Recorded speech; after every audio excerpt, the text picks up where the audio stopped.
Welcome back, everyone, to another episode of the Draw Control podcast. On today's episode, I'm joined by freshman on the John Hopkins women's lacrosse team, Emily Peak.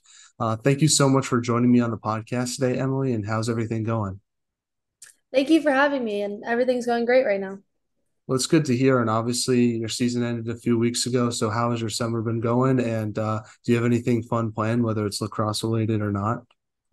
Summer's been good. Pretty busy with some lacrosse, and then I ref on the weekends. But in about 2, 3 weeks, I'm going to the Bahamas with my family, so very No, excited. have you ever been there before? Yeah, Oh, um, nice. yeah, every other year for the past I want to say 8 years, maybe. Nice. I've never been there before, but it looks super awesome. So I hope you have a good time doing that. And then just sort of getting back to the lacrosse side of things, what are some things you're hoping to work on in regards for next season? Um, well, I'm going to be switching over to midfield now, as I used to play attack. So I guess just really endurance is my biggest focus. And what's the biggest difference in style of play that you have to sort of transition from being an attacker to being a midfielder from your perspective? Um, I think just a lot of running, and defense too. Having to learn our whole defense will be hard, but Are you going to be taking the draws next year? no. All right, all right. I had to ask you, hence the name. You know I had to. Yeah. So No. you also mentioned that you're reffing as well. I want to ask if that sort of helps you out at all in regards to sort of preparing for next season, because does reffing sort of give you a different perspective on the game that you might have not seen as a player? I think the biggest thing that I've learned as a ref is to that refing is a very hard job. And I think there's times where I'll be mad about a call or something, but they're trying their hardest. I think that's like the biggest thing I've learned is to not get so mad about a ref call and things like Yeah. Well, hopefully the parents aren't on you too much because I hear some of those stories. So, that. but I want to sort of transition now and get to the beginning of your career and start to work all the way up to where you are today. So, doing the research I did on yourself, it says you're from Phoenix, Maryland. So, talk about growing up there and how did you start playing lacrosse? So my dad actually played lacrosse at Towson University. He was in the Hall of Fame there for lacrosse, so he was a big lacrosse guy. And I also just grew up in the lacrosse hotspot in Maryland. So um, we just kind of, I was like 5, put a stick in my hands, and just from then, me, my sister, my dad, always outside in the yard, just having a catch. Did you like watching any lacrosse growing up? And if so, who were some of your favorite players and teams that you admired as a kid? Yeah, I watched a little bit of lacrosse. I think my biggest idol in lacrosse was the basic Taylor Cummings. I loved her style of play. Now, before college, you played for Notre Dame Prep. Talk about your lacrosse experience there and how did you start sort of talk about, like, guess, what you took away from that. Yeah, so NDP was the greatest 4 years of my life. I loved it there. That team, that atmosphere was so fun. Let alone my coaches, Mac Ford. Um, he was great. He helped me a lot with my recruiting process, things like that. I think just from my freshman year to my senior year, I think learning to be a team with um, new girls coming in, girls leaving every year, having to rebuild the relationships was hard, but it's good to learn how to do it. Now, when you look back on your high school lacrosse career, what's sort of like the best memory that you have? Um,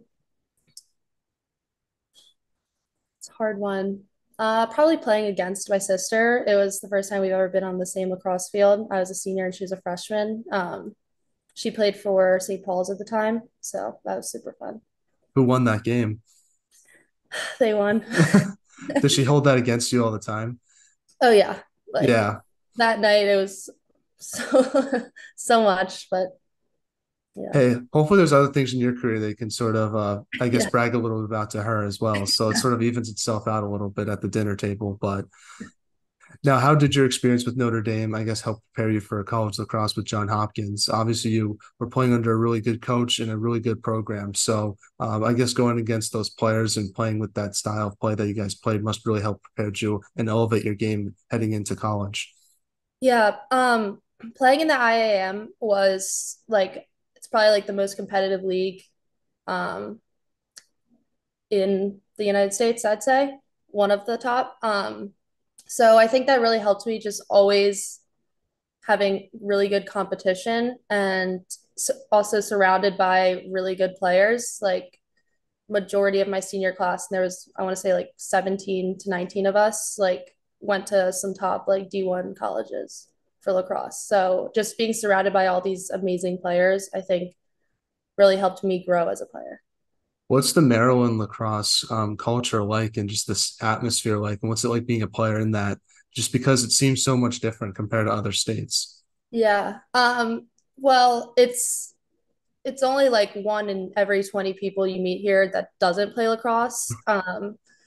So it's a really popular topic around here. But again, like it's just anywhere you go around here, like to play, like it's always going to be competitive and you're always going to be put up against really strong players. And I think that was something that really helped me grow.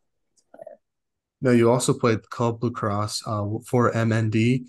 Just what was that experience like for you playing club lacrosse for that team and sort of that experience that you took away from? Um, I loved M&D. I played with them since I was in, I think, fifth grade was when I moved over there. Katie and Terry, my coaches, they were amazing. I like still talk to them to this day. Like I met my best friend on that team, and other really great friends from that team that I still talk to. And we were a really good team back then. So again, just like competition, just constantly being around them was great. Now, talk about your recruiting process with John Hopkins and just the reason why you decided to go there versus other schools you might have looked at. Yeah. So I always knew I wanted to get into a high academic college. And um, so when it kind of got down to like my final three, it was just the atmosphere there and like the people there, they were just so welcoming and like it just like literally felt like family and I had barely even known them and like I just knew that's where I belonged. Now, I know you only played in 3 games last year, but what was sort of like the biggest adjustment you had to make to college lacrosse? Was it the speed of the game, the physicality, or just the time and space that you have? I think for me, the biggest thing was confidence, actually. I kind of came in a little scared, like just freshman, whatever. And I think something that I didn't realize or really deeply thought about is that like we're all in the same field here, we're on the same team, like it doesn't matter the age. And I think just having that confidence would really help like coming in, let alone the speed of the game was Mhm. different. But yeah. Now, how do you sort of work on your confidence? Because something that when I've talked to a lot of players, it's something they mention because confidence is such a hard thing to gain over time. Like it takes months for it, I feel like, to gain, but you can lose confidence so easily. Like even in a single play, you can lose a ton of confidence. So I guess how do you work on that part of your game and improve upon it? So when you're going on the field, you have a lot of confidence. And I feel like when you play with confidence, you become a better player. It just I don't know, there's not really any like science behind it. I feel like it just feels like that way, at least mentally for myself. Yeah. Well, I just was surrounded by amazing people, like my teammates, my coaches, my family, and they were like, we know you, we know like what you can do. And like, because they used the reference because made the All-American team my senior year. And so they were like, we know you're good, like we know you can play, like we want to see it, like that type of thing. And it was just kind of like the positive feedback, even the negatives, just things that I knew like I was doing well and what I can do better. And I think when I was more kind of scared, it was when I didn't know what I was doing. So just overall, the people around me really helped with my confidence. Now you get to play in the Big Ten. I want to ask you sort of what's it like being a part of that conference and just the competition that you guys play every game. Yeah, it was crazy. I mean, everyone is just so good. Like literally playing against like Izzy Skane, like I was like fangirling, like but like I'm literally on the same field as her. Like everyone is just so good. Like it's great competition. Now, there's a lot of debate between which is the best conference in women's college lacrosse. Is it the ACC or is it the Big Ten? What would you say to someone to convince that's the Big Ten? Obviously, Northwestern win the national championship definitely helps. Yeah. I mean, you gotta look at it like rankings too. Like I know Hmm. a lot of times I'm not a big rankings type of person, but like looking at it, like we got Maryland, Hopkins, Northwestern, Rutgers, like and more like that are just so good. And it's always such like close games between all of us. Like there's not a lot of blowouts. So like you just know like very high competition always. Now, your team this past season was sort of up and down to start off the season, but then down the stretch, you beat some of those really good Big Ten opponents like a Michigan and Penn State before being upset by Rutgers in the Big Ten playoffs. What was your team's sort of mindset heading into the tournament this past year after your sort of interesting but pretty good regular season from all accounts? Yeah. So you mean the NCAA tournaments, right? Yeah, yeah. So it's been a while since Hopkins had made it past the first round, and we were like, new coach, like new style, like everything, like take what we have and just like put our all into it. And like we knew we could do it, and we just really had to think more positively, rather than just scared. Do you think beating those top teams down the stretch really helped you guys sort of realize that you guys are capable of beating those ranked teams and those really good tournament teams that you were going to face? Yeah, it definitely gave us a lot of confidence, like especially with teams that like Penn State and Michigan were very like neck and neck with them. Like beating them really helped, and also having a really close game with Maryland, who has recently won the whole like whatever. Um, I think that like really gave us a good confidence boost going in. Now, you like you mentioned, your team won your very first NCAA tournament game with the new coaching staff beating UMass. Talk about that win and what it meant to the team. Um, I mean, we were all just so happy. Because it was a good win too. Like my coach like Tim went to UMass, so like that was fun for him, I'm sure. But I think just we knew we could do it and we put our all into that game. And so winning was definitely a very happy moment for all of us. Now, unfortunately, your season came to end in a very tough game against Syracuse. Even though you lost that game, how have you sort of reflected on that loss and just the whole season in general for your first year? Um, I think, I mean, Syracuse was such a good team. Um, and we played really hard. We prepped the way we should have prepped. Like, it was just an unfortunate loss. And I think it was just very sad because, I mean, seniors are leaving, like, things like that. It was a very sad, quiet locker room afterwards. Now, for next season, what are your team's goals and expectations? Obviously, it's to win a Big Ten championship and then go on to win a national championship. But any other goals on your team's radar that might not be aware of? Um, I mean, I think just saying like playing together, like we did that this year, and I think we just want to continue doing that because when we play together, we play our best, and it was shown that this year. And you guys are bringing some fifth years back. How excited are you to bring some of your fifth years back to sort of boost that leadership and veteran experience that's on your team for next year? Yeah, I'm super excited. I think we have a total of 5 or 6 right now coming back or transferring. So I think that's super exciting. I'm very excited. Yeah. Now, one question I do want to ask you is obviously John Hopkins is a very good academic university, and obviously you play with a very good lacrosse team. So, how do you balance both lacrosse and academics at such a high level?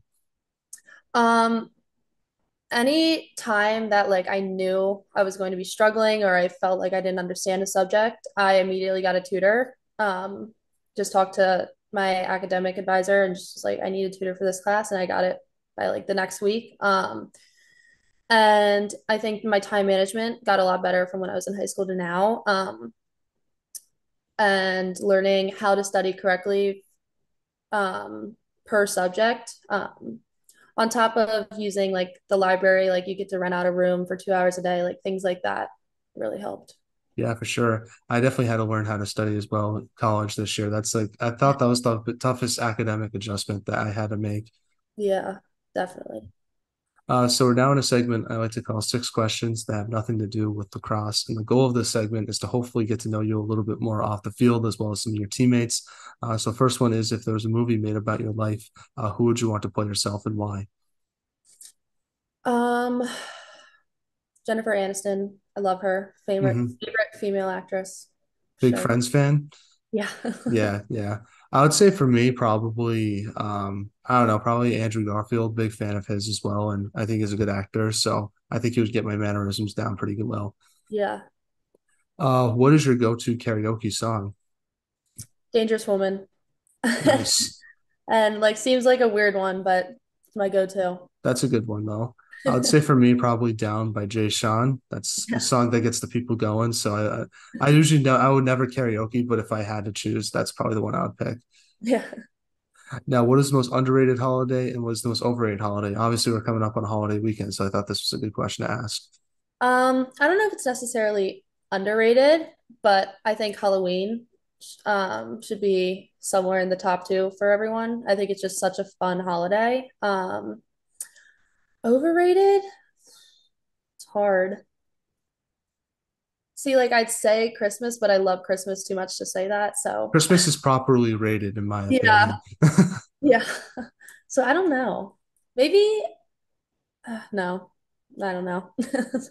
I would say for my most underrated, probably Christmas Eve, because everyone talks about Christmas Day, but I feel like Christmas Eve is just as fun and you just the hype around Christmas. It's something that I don't know, it's just really exciting. And I don't know, it's something that I still enjoy doing as an adult, just as Yeah. much as when I was a kid.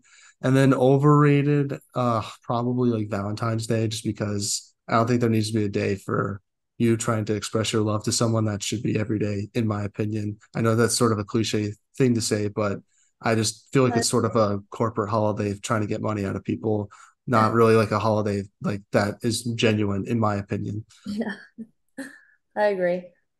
Now, who has the best style off the field on the John Hopkins women's lacrosse team besides yourself, obviously? Um, that's a hard one. I'd say, can I say people that just graduated? Yeah. Okay, I think Carly Steinlauf, she just graduated. She's going to U Miami for grad school, but I think she has really good style. What is the most interesting thing you've read or seen this week?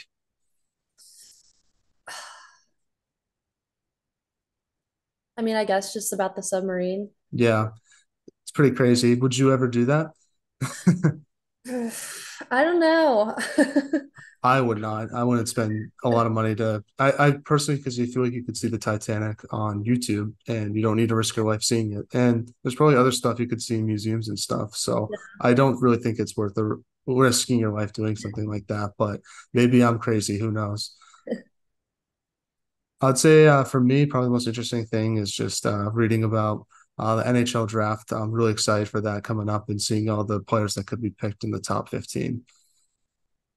Interesting. Now, one more non-lacrosse question is what is one item on your bucket list that you hope to accomplish one day? Um, Broadly speaking, travel to every continent, but um, more specifically, something like adventurous in each continent. So next on my list is hitting Asia and either doing Everest Base Camp in Nepal or the Great Wall of China. Very adventurous family. We've done Machu Picchu recently and Kilimanjaro. So just adding on another one would be super cool. Everest is super tough. I've heard just because you have to sort of like plan that one out in like years in advance. Yeah. Is that true? Yeah. So my parents have already done Everest Base Camp. and they just wanted to bring us now that we're old enough. But I think they planned it maybe like 2 years ahead, and yeah, they were gone for I want to say like a month. So Yeah, that's crazy. I yeah, would have to like live in Nepal for a few weeks just to sort of get used to yeah, the climate because I couldn't go up there and I don't know, you have to sort of get your lungs used to it. And I would also need a Sherpa because I don't, yeah, is that like is that like a big thing to have is to have a Sherpa with you? yeah. A guy Yeah, and then a stripper, but yeah. that's cool. For me, probably travel. I'm probably not as adventurous to go to Mount Everest, but probably like the different national parks in the West Coast, just see what those are like. Mhm. Specifically, Yosemite, that looks like a lot of fun, and would definitely want to do like some camping and videos there as well. Nice. We'll get back to some lacrosse questions now. First one is, what should be done to help grow women's lacrosse from your perspective? Um, I think having a more positive attitude, especially towards younger girls. I personally haven't really dealt with negative coaches, but I know girls that have, and I know like I've seen girls quit because of it or get bad mental health because of it. And I think just more positivity, especially at a young age, is definitely needed.